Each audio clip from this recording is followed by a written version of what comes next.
Okay, we're going to try this. Had this soak it in water.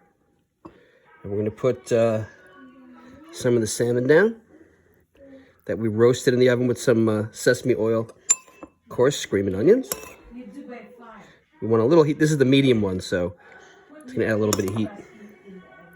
Some chives. Spinach, baby spinach. And we're doing first grade in the background. Oop. Oop. Oh. Don't worry about it. When it's sloppy, it's good. Fold this in. Oh, the other ones I made weren't so great, but you get better as you go. Ta-da! Ta-da! Pretty cool, right? Not bad.